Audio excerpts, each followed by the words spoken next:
El garaje nunca había estado tan frío. David estaba sentado en el suelo de cemento, con la espalda apoyada en el banco de trabajo, sosteniendo una tarjeta de Navidad que debería haber tirado hacía 2 años. La letra seguía siendo perfecta. Sigue siendo Sara para mi amor en nuestra última Navidad juntos. No podía saber que sería su última Navidad, ¿verdad? El calefactor zumbaba en un rincón, luchando contra el viento de diciembre que se colaba por cada grieta del viejo edificio. Había enviado a Lily a pasar la noche con su abuela, incapaz de soportar la idea de que su hija de 7 años lo viera derrumbarse en Nochebuena. El golpe en la puerta lo sobresaltó tanto que casi dejó caer la tarjeta. Nadie sabía que estaba allí. Ya nadie venía a casa, y menos esa noche. A través del cristal esmerilado, distinguió una figura que sostenía lo que parecía un plato tapado. David se secó los ojos rápidamente y abrió la puerta. Se encontró con una mujer de su edad, con el pelo oscuro recogido en una sencilla coleta y un abrigo de invierno desgastado que había conocido años mejores. Sostenía una cazuela de cerámica con ambas manos, de la que salía vapor por los bordes de la tapa de aluminio. «Sé que no has comido hoy», dijo en voz baja, y algo en su voz lo hizo retroceder. Sus ojos eran de alguien que entendía la pérdida, que se había sentado en su propio y frío garaje la Nochebuena. «Soy Emma. Traje la cena». Quiso preguntarle cómo sabía que tenía hambre, cómo sabía que había estado sobreviviendo a base de café y determinación durante la última semana, pero las palabras se le atascaron en la garganta. «No lo sé», empezó David, pero se detuvo. La presencia de Emma le resultaba extrañamente familiar, como un déjà vu envuelto en bondad. «Sara solía hablarme de cuidar a la gente». Emma continuó, su aliento visible en el aire frío. Dijo que lo más duro de estar enfermo no era el dolor. Era ver sufrir a la gente que amaba y no poder remediarlo. A David se le paró el corazón. Sara había sido muy específica sobre su enfermedad. Cáncer de mama, etapa 4, 6 meses de tratamiento en el hospital de la ciudad. Insistió en conducir ella misma a las citas, alegando que quería mantener su independencia. Pero nunca mencionó haber conocido a alguien llamada Emma. Nunca habló de hacer amigos durante el tratamiento. «¿Quién eres?», susurró, agarrándose al marco de la puerta. Emma sonrió, y por un instante, David pudo jurar que oyó la risa de Sara, arrastrada por el viento invernal. «Quería que fueras feliz». «No solo», dijo Emma, extendiéndole el plato. Sus guantes estaban desgastados y pudo ver que sus manos temblaban ligeramente por el frío. Algo en la forma en que lo dijo, la seguridad en su voz, hizo que a David se le oprimiera el pecho con una emoción que no podía identificar. No era exactamente esperanza, pero tampoco desesperación. Era algo intermedio, algo que parecía una posibilidad envuelta en dolor. Tomó el plato de sus manos, sorprendido por su calor, sorprendido por la necesidad que tenía de algo cálido que abrazar. «Gracias», logró decir, aunque las palabras se sintieron inadecuadas para lo que estaba sucediendo. Emma asintió una vez, se giró para irse y luego hizo una pausa. «La guitarra en tu garaje», dijo sin mirar atrás. «Querría que la volvieras a tocar». Y entonces se fue, dejando a David de pie en la puerta con una cacerola y el corazón lleno de preguntas que no estaba seguro de estar listo para responder. La mañana siguiente llegó gris y silenciosa, el tipo de silencio posnavideño que se sentía más pesado que la nieve. David había pasado la mayor parte de la noche mirando al techo, pensando en las palabras de Emma, en la guitarra que llevaba 2 años acumulando polvo en un rincón de su garaje. Lily llegó a casa con historias sobre la mañana de Navidad en casa de la abuela, con los brazos llenos de materiales de arte nuevos y una sonrisa que hizo que a David le doliera el pecho de amor y culpa a partes iguales. «¿Tuviste una buena Navidad, papá?», preguntó, extendiendo sus lápices de colores nuevos sobre la mesa de la cocina con una precisión que le recordaba tanto a Sara que lo dejó sin aliento. «Era diferente», dijo, y era cierto. Diferente no tenía por qué significar malo, aunque tampoco estaba seguro de que significara bueno. 3 días después, Emma apareció en su garaje. David estaba bajo el capó del viejo Buick de la señora Peterson, forcejeando con una manguera del radiador que parecía decidida a hacerle la vida imposible, cuando oyó pasos en la grava. Levantó la vista y vio a Emma cargando una caja de herramientas que sin duda había tenido algún uso, con el pelo recogido en la misma coleta sencilla, y unas botas de trabajo que parecían de las que sabían manejar un motor. ¿Necesitas ayuda?, preguntó. Y antes de que él pudiera responder, ella ya estaba evaluando la situación con una competencia que hizo que David se preguntara qué otras habilidades ocultaba.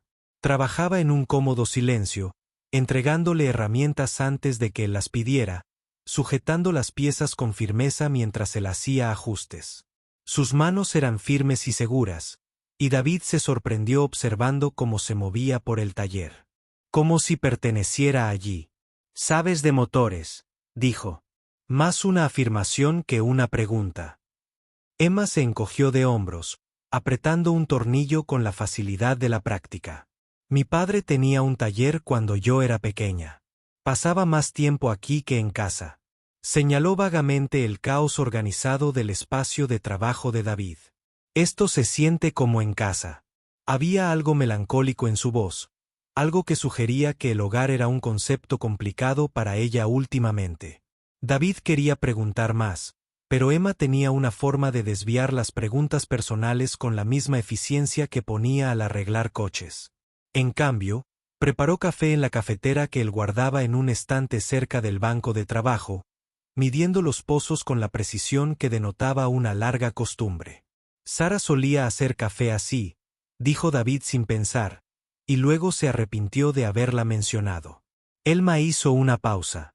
La cuchara medidora del café estaba a medio camino de la cafetera. «Habló de tu rutina matutina», dijo con cuidado. «Como tomáis café juntos antes de que Lily se despertara. Como esos 15 minutos eran tiempo sagrado». A David se le hizo un nudo en la garganta. Esas sesiones matutinas de café habían sido su momento de reencontrarse, su momento para conectar antes de que el caos de la vida diaria se apoderara de él. Después de que Sara enfermara, se habían vuelto aún más preciados.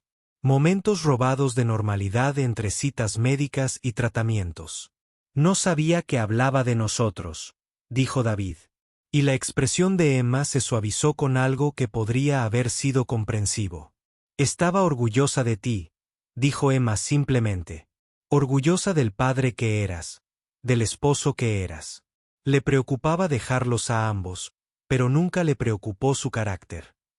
Las palabras impactaron a David como un golpe físico, no porque dolieran, sino porque sanaban algo que él no sabía que estaba roto. Durante las siguientes semanas, Emma se convirtió en una presencia habitual en el taller. Aparecía los martes por la mañana con café que, de alguna manera, siempre estaba a la temperatura perfecta, ayudaba con las reparaciones más difíciles los jueves por la tarde, y de alguna manera, se materializaba cada vez que David tenía problemas con algo que escapaba a su experiencia. Nunca pedía dinero, nunca parecía esperar nada a cambio y nunca hablaba de a dónde iba cuando no estaba. David se encontró esperando sus visitas con una intensidad que lo hacía sentir culpable y agradecido a partes iguales. Lily la adoró de inmediato, como los niños cuando reconocen la bondad instintivamente. «¿Sabe Emma tocar la guitarra como mami?», preguntó Lily una tarde, mirando el instrumento que aún permanecía intacto en un rincón del garaje. Emma siguió la mirada de Lily, y algo cruzó su rostro, demasiado rápido para que David lo interpretara. «Solía tocar», dijo con cuidado. «Pero ha pasado mucho tiempo».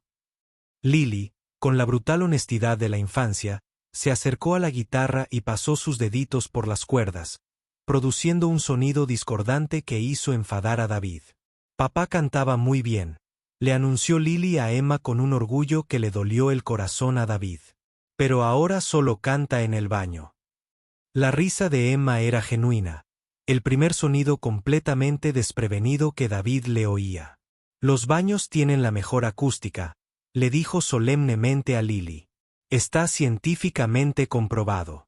David sintió que se le calentaba la cara de vergüenza, pero también de algo más, una calidez y una ligereza que no había sentido en años. No canto en el baño, protestó, lo que solo hizo que Emma y Lily se rieran aún más fuerte. Pero más tarde esa noche, después de que Lily se acostara y Emma regresara a donde se alojaba, David se encontró de pie frente a la guitarra de Sara. Casi podía oír su voz, paciente y alentadora, como cuando ella intentó enseñarle acordes básicos al principio de su relación. Presiona aquí, sujeta esto ahora. Rasguea suavemente. Entonces era terrible, todo torpeza y buenas intenciones. Pero Sara había sido infinitamente paciente. La música no se trata de ser perfecto, había dicho. Se trata de sentir algo y compartirlo. Ahora, 2 años después de su muerte, David finalmente entendió lo que quería decir. La guitarra no era solo un instrumento, era una conexión, una forma de decir cosas que las palabras no podían expresar. No la tocó esa noche, pero tampoco la guardó. La revelación llegó un jueves lluvioso de febrero, con la misma serena eficiencia que Emma aplicaba a todo lo demás. David le estaba enseñando a ajustar la sincronización del motor más antiguo del taller cuando ella mencionó casi casualmente que era enfermera o lo había sido. Trabajé en City General durante 8 años, dijo, sin mirarlo, con la vista fija en la correa de distribución. Las manos de David, paciente de cáncer en la sala de oncología, se quedaron quietas sobre la llave inglesa que sostenía. City General era donde Sara había recibido su tratamiento, donde había pasado incontables horas en sillones de quimioterapia y salas de radioterapia. ¿Lo hiciste? Empezó, pero luego se detuvo, sin saber cómo hacer la pregunta que de repente le quemaba el pecho. Las manos de A continuaron su trabajo, firmes y seguras. Pero David pudo ver la tensión en sus hombros. La conocí durante su último tratamiento, dijo Emma en voz baja. Sara Chen, habitación 214. Hablaba constantemente de su familia. Su marido, que podía arreglarlo todo, su hija, que dibujaba unicornios y los dejaba en la nevera. David sentía que el suelo se tambaleaba bajo sus pies. Sara nunca había mencionado a una enfermera llamada Emma, nunca había hablado de conectar con su equipo médico. Pero claro, Sara había sido muy reservada sobre su tratamiento, insistiendo en que podía manejarlo sola, que David necesitaba centrarse en cuidar de Lily y mantener la tienda en funcionamiento. Estaba preocupada por ti. Emma continuó, con una voz tan suave que David tuvo que esforzarse para oírla por encima de la lluvia que tamborileaba en el techo del garaje. No se trataba de si sobreviviría sin ella. Sabía que eras lo suficientemente fuerte para eso. Le preocupaba si alguna vez volverías a ser feliz. La verdad se desmoronaba, como un rompecabezas que David no sabía que estaba resolviendo. Sara le había hecho prometer a Emma que iría a ver cómo estaban si pasaba algo. No inmediatamente, sino eventualmente, cuando hubiera pasado suficiente tiempo como para que David estuviera listo para aceptar ayuda sin sentirse. Como si estuviera traicionando la memoria de Sara. Emma se había mudado a Millbrook hacía 6 meses, había aceptado un trabajo en la clínica local, esperando el momento adecuado para contactar. La Nochebuena había sido ese momento en que pasó por delante de la casa y vio la camioneta de David en la entrada, pero sin luces encendidas, sin señales de celebración ni reunión familiar. Me hizo prometer que no intentaría reemplazarla, dijo Emma, levantando finalmente la vista del motor para encontrarse con los ojos de David. Dijo que eso no era lo que necesitabas. Lo que necesitabas era a alguien que comprendiera la pérdida, que pudiera soportar el dolor sin intentar arreglarlo. David sintió lágrimas inesperadas acumulándose en sus ojos. La mujer de la que se había enamorado, incluso muerta, seguía cuidándolo. Pero comprender la conexión entre Emma y Sara solo complicó aún más los sentimientos de David. Se encontró observando a Emma trabajar, notando la precisión con la que manejaba las herramientas, la gentil eficiencia con la que respondía a las interminables preguntas de Lily, la forma en que preparaba el café como si meditara. Él se estaba enamorando de ella. No podía negarlo. Pero cada sentimiento cálido era inmediatamente seguido por una punzada de culpa tan aguda que lo dejaba sin aliento. Sara llevaba 2 años desaparecida. Pero amar a alguien más se sentía como una traición, como olvidar, como seguir adelante cuando seguir adelante parecía imposible. Emma parecía percibir su lucha interna sin que él dijera nada. Como las enfermeras aprendían a leer los miedos tácitos de sus pacientes. Nunca presionó, nunca pidió más que amistad, nunca hizo que David sintiera que le debía algo más que la cortesía humana básica. Sabía que te sentirías culpable, dijo Emma una noche mientras cerraban la tienda. Lily estaba en casa de su abuela esa noche, y el silencio entre ellos se sentía más denso de lo habitual. Esperó con todas las cosas que ninguno de los dos decía. Sara, sabía que pensarías que amar a alguien más significaba que no la querías lo suficiente. David dejó de limpiar su mesa de trabajo y miró a Emma. ¿En serio? La miró. Quizás por primera vez desde Nochebuena. ¿Cómo podía saber eso?, preguntó. La sonrisa de Emma era triste y comprensiva. Porque te amaba lo suficiente como para querer que fueras feliz, incluso si eso significaba ser feliz con otra persona. Eso no se supera, David. Es algo que se honra viviendo la vida que ella quería para ti. Las palabras impactaron a David como una revelación, como si Sara le hablara a través de alguien que entendía tanto el amor como la pérdida de maneras que la mayoría de la gente nunca lo haría. La primavera llegó a Millbrook como una promesa susurrada, y con ella llegaron cambios que David no esperaba. Emma se había convertido en una parte tan habitual de sus vidas que Lily empezó a preparar 3 platos para la cena automáticamente, asumiendo que Emma se uniría a ellos. La clínica local donde trabajaba Emma le había ofrecido un puesto fijo con prestaciones y un subsidio de vivienda, lo que significaba que estaba pensando en quedarse a largo plazo. David se encontró deseando que ella dijera que sí con una intensidad que lo sorprendió. Desarrollaron un ritmo, los 3, que se sintió natural y adecuado de maneras que David no había experimentado desde que Sara. Con vida. Emma ayudaba a Lily con la tarea en la mesa de la cocina mientras David terminaba de trabajar en el garaje. David le enseñó a Emma a cambiar el aceite y las pastillas de freno mientras Lily comentaba constantemente desde su posición en una caja de leche volcada.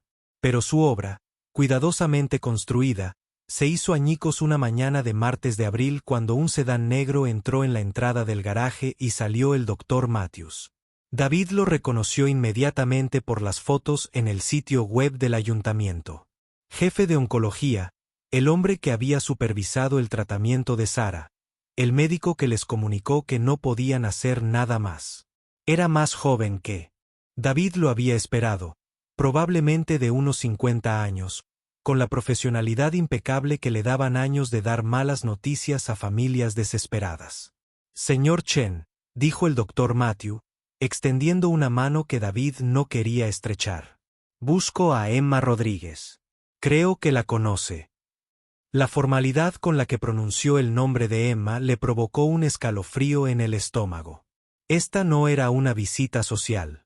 No está aquí, dijo David, lo cual era cierto. Emma había ido temprano a la clínica para una reunión de personal, pero algo en la presencia del Dr. Matthews hizo que David se resistiera a compartir esa información. El Dr. Matthews asintió como si esperara esa respuesta. Quizás. Podrías darle un mensaje. La necesitamos de vuelta en el Hospital General de inmediato. Ha habido un brote de neumonía resistente a los antibióticos en la UCI y teníamos una escasez crítica de personal.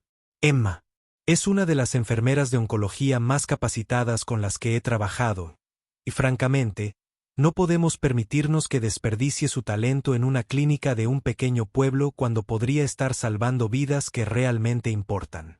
El desprecio casual por Millbrook, por el trabajo que Emma hacía aquí, por la vida que estaba construyendo, hizo que David se enfadara como nunca antes desde la muerte de Sara. Tal vez no esté desperdiciando su talento, dijo David, con voz cuidadosamente controlada. Tal vez lo esté usando exactamente donde quiere. La sonrisa del Dr. Matthew era condescendiente, como solo las personas con un alto nivel educativo podían hacerlo. Señor Chen, entiendo que se ha encariñado con Emma. Pero tiene que entender que está huyendo de una experiencia traumática. Su madre murió del mismo cáncer. Tratamos a tu esposa. Emma se culpó a sí misma. Pensó que debería haberlo detectado antes, debería haber hecho más. No piensa con claridad en su carrera ni en sus responsabilidades.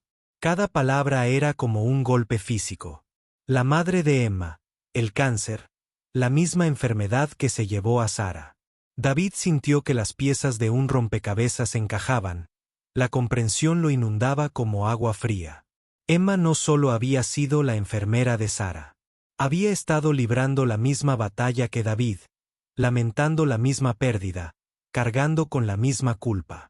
Tiene la responsabilidad de regresar, continuó el doctor Matthews, ajeno al terremoto emocional que acababa de provocar en el mundo de David.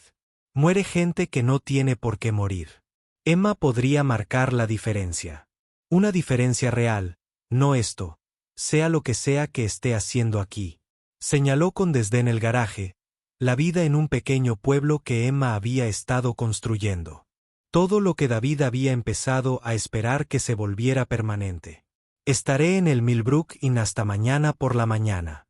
Dígale que si no viene conmigo voluntariamente, la junta del hospital se asegurará de que se revise su licencia de enfermería. Tenemos maneras de fomentar la responsabilidad profesional.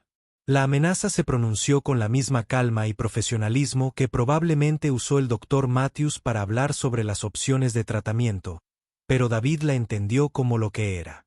Chantaje. Regresa o pierde todo por lo que has trabajado. Elige entre la vida que quieres y la carrera que necesitas.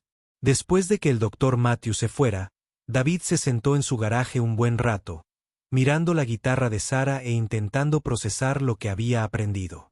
La madre de Emma, el mismo cáncer, la misma observación impotente, la misma pérdida gradual, la misma devastadora irrevocabilidad. No es de extrañar que Emma comprendiera su dolor tan íntimamente. Lo había vivido desde una perspectiva diferente, pero con la misma honestidad brutal.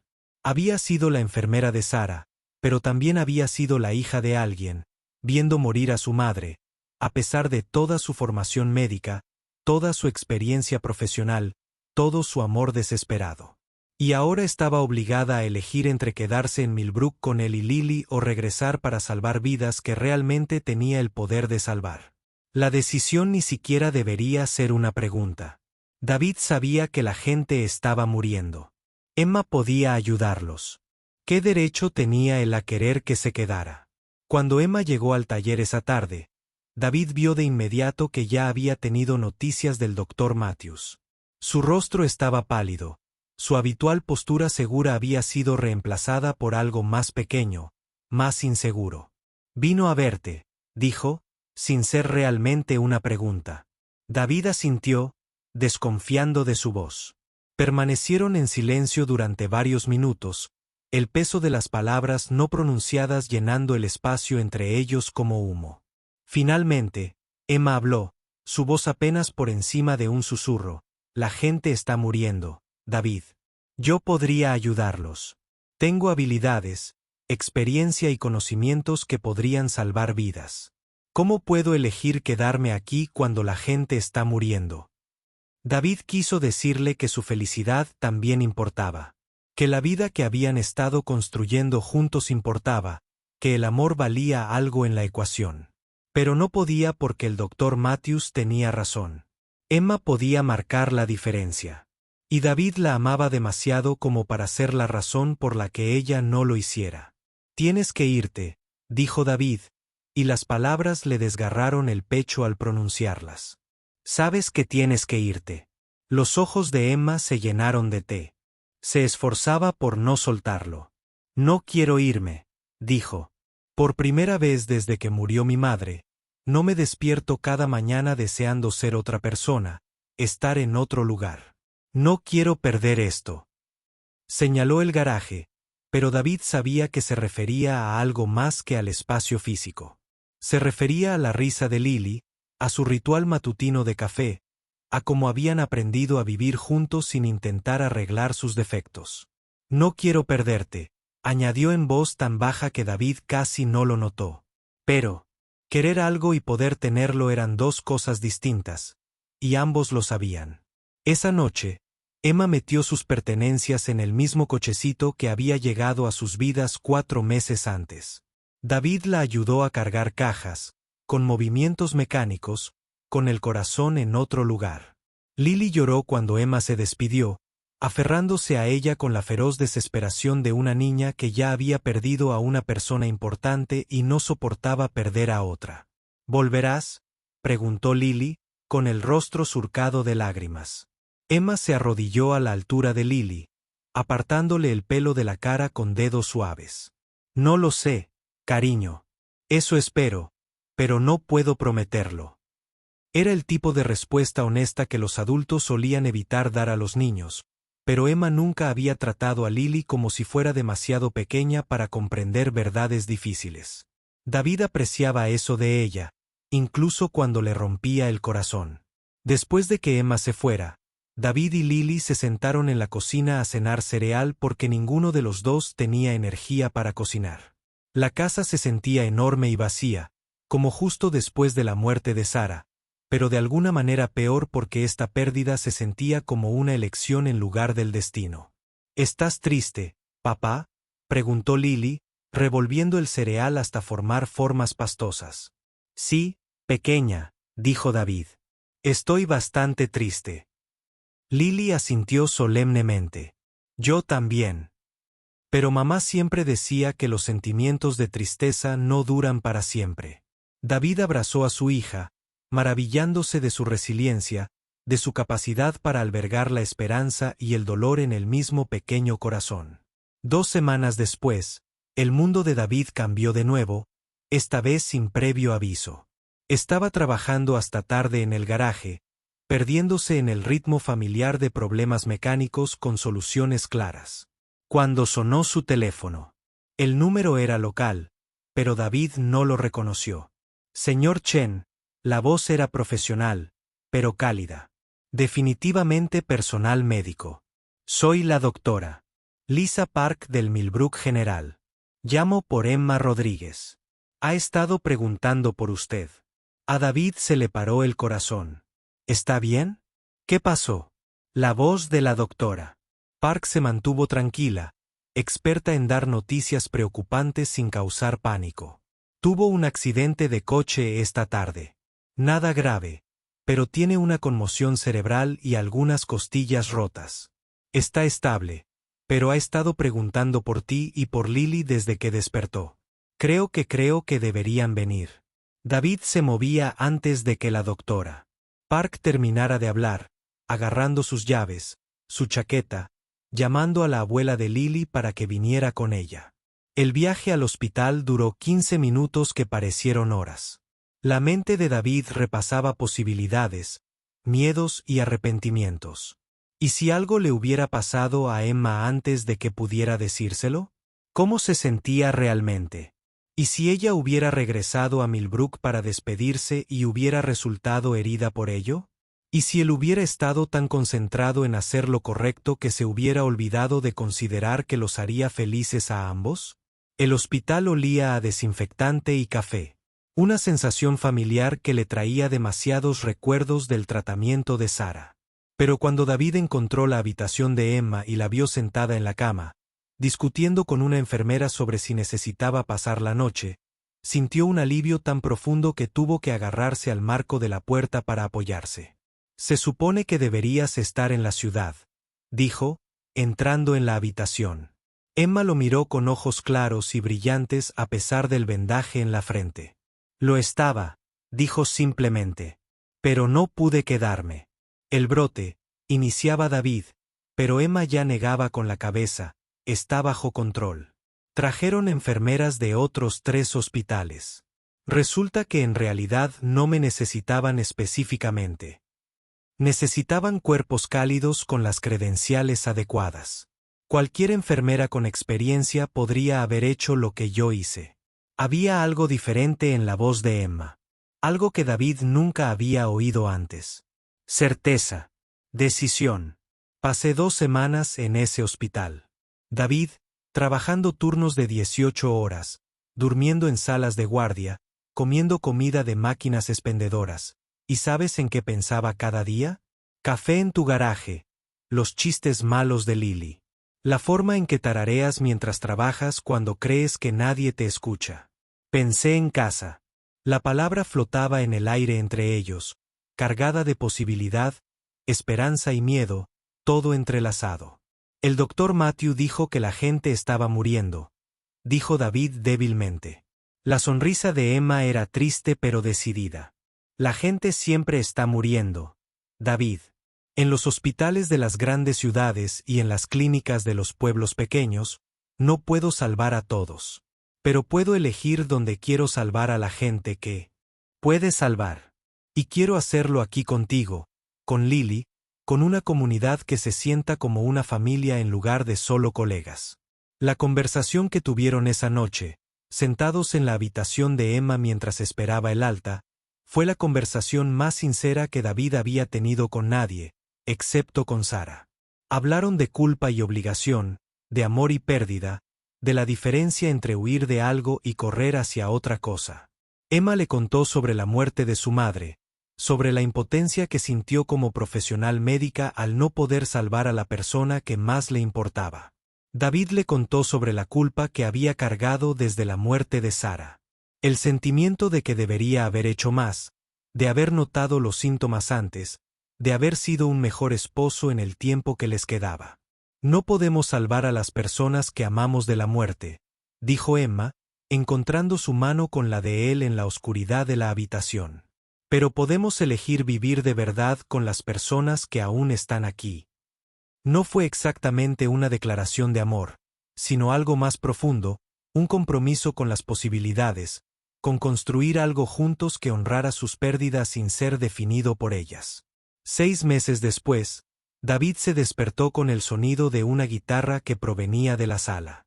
No era la guitarra de Sara, aunque esa seguía ocupando un lugar de honor en su hogar.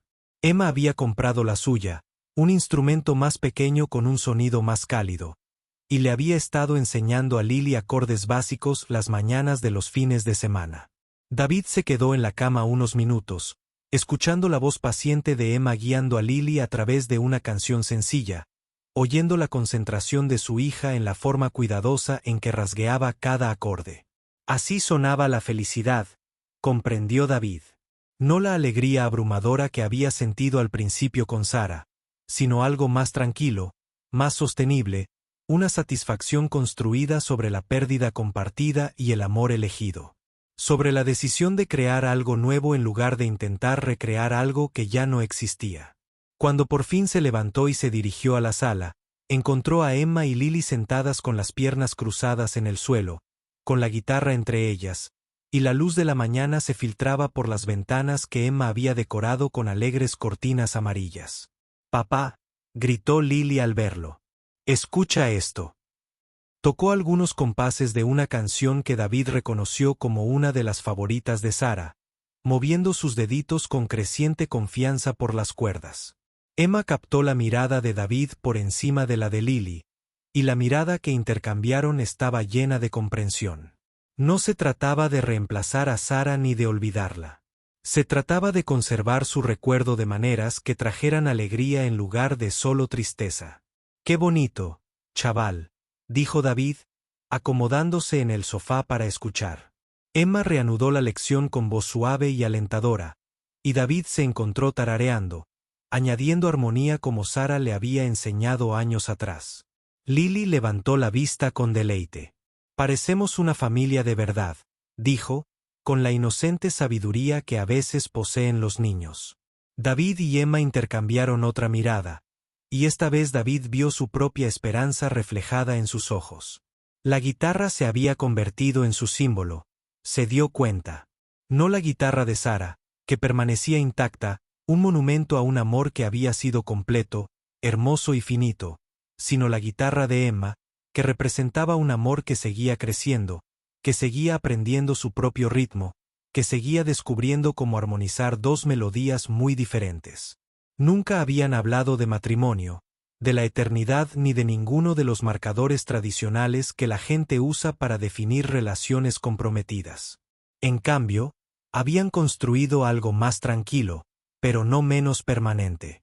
Una vida compartida construida a partir del café de la mañana. Y cuentos para dormir, de momentos de enseñanza y bromas privadas, de las 1000 pequeñas bondades que se acumulan en amor. Emma había aceptado el trabajo en Millbrook General de forma permanente. David había empezado a dar clases de guitarra por las tardes en su garaje, y Lily había empezado a hablar de Wenaimo Ulder con una confianza que sugería que podía imaginar un futuro que valiera la pena desarrollar. A veces, en tranquilas mañanas de domingo como esta, David podía sentir la presencia de Sara en su hogar. No como un fantasma ni una sombra, sino como una bendición, una base sobre la que construir un nuevo amor. Ella estaba presente en la risa de Lily, en la capacidad de David de amar a otra persona sin disminuir lo que sentía por su esposa. En la comprensión de Emma de que unirse a su familia significaba honrar lo que había sucedido antes en lugar de borrarlo. «Toca la canción otra vez», dijo David, acomodándose más en el sofá. «Quiero aprender la armonía». Emma sonrió y colocó los dedos en los trastes, comenzando la melodía de nuevo. Lily se unió con su cuidadoso rasgueo, y David añadió su voz, tentativo. Al principio, pero se fortalecían con cada compás. No eran perfectos. Su ritmo no era exacto, pero hacían música juntos, y eso era suficiente. Eso era todo. Más tarde, después de que Lily saliera a tocar, mientras Emma lavaba platos en la cocina, David se encontró de pie en el garaje, mirando la guitarra de Sara. Durante 2 años, había sido un monumento al dolor, intocable y sagrada en su silencio. Pero hoy, parecía diferente. Hoy, parecía un instrumento esperando ser tocado, una voz esperando ser escuchada. David extendió la mano y tocó las cuerdas suavemente, produciendo un sonido suave y dulce que pareció llenar el espacio de posibilidades. «Ella querría que la tocaras», dijo Emma desde la puerta. David se giró y la encontró observándolo con comprensión. «Lo sé», dijo David. «Creo que casi estoy lista». Emma entró en el garaje y cogió su guitarra, sentándose en el banco de trabajo donde había pasado tantas horas aprendiendo los ritmos y rutinas de David. «Cuando estés lista», dijo, empezando a tocar una suave melodía. «Estaré aquí para armonizar». Y David supo, con la certeza que da el amor probado, elegido y construido día a día, que ella estaría. A veces, las historias de amor más profundas no se tratan de encontrar a alguien que te complete. Se tratan de encontrar a alguien dispuesto a aceptar tu incompletitud, a construir algo hermoso con los pedazos rotos que la vida ha dejado atrás. El amor no siempre lo cura todo, pero a veces te enseña que sanar no se trata de olvidar el dolor. A veces se trata de aprender a cargar con el dolor de maneras que te dejen las manos libres para sostenerlo. De otra persona.